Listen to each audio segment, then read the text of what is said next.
SAPO kutemba mliswa has released another scathing attack on VP Constantino Chiwenga. Zvinongozikamwa kunzi each and every day Temba mliswa ari pabasa and ari pacontract yekuataka VP Constantino Chiwenga in wife.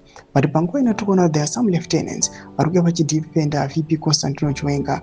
Panguva inei kunyatsokuonekwa kunzi VP Constantino Chiwenga's action inouya yotogwa wotsvaka blame pamusoro any action or any free word raanenge abuditsa muromo make. Sabira mashoko anoda kutogwa panguva inoi naIsaac Makomichi achireply kuna Temba mliswa after I make a post. Don't subscribe or like on the bell icon. Makomichi amudangira achiti, to make it clear, VP Chiwenga respects his excellency and havana kumboita undermine ED in politburo like zvavataura. That's why Youth League isina kupindira.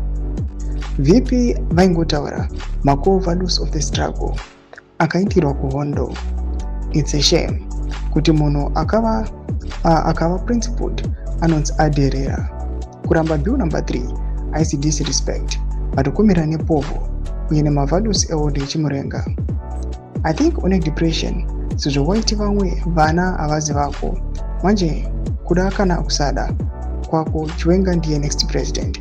Ndoma developments atona kuti these guys waya vachomisirana nekushotisana uko watoona kuti VP Constantino Chiwenga is being attacked each and every day but he's not responding, but his lieutenants they are coming sending out each and every day vachidefenda VP Constantino Chiwenga. Madevelopments ari kuda panguva inoi vari kuonekwa kunzi the situation panguva ino is very tense. Pane nhau dziri unconfirmed dzinongotendera dziti VP Constantino Chiwenga there was an attempt by assassination pamusoro peupenyu hwake independence on 18 April. Madevelopments ari kungotenderera panguva inoi hapana any official document kana statement rather kuti ndechokwadi but ndo zviri kuitika. Tiudzai mafundo enyu mutikudipa pamusoro pechitiko ichi. Subscribe or like, check on the bell icon.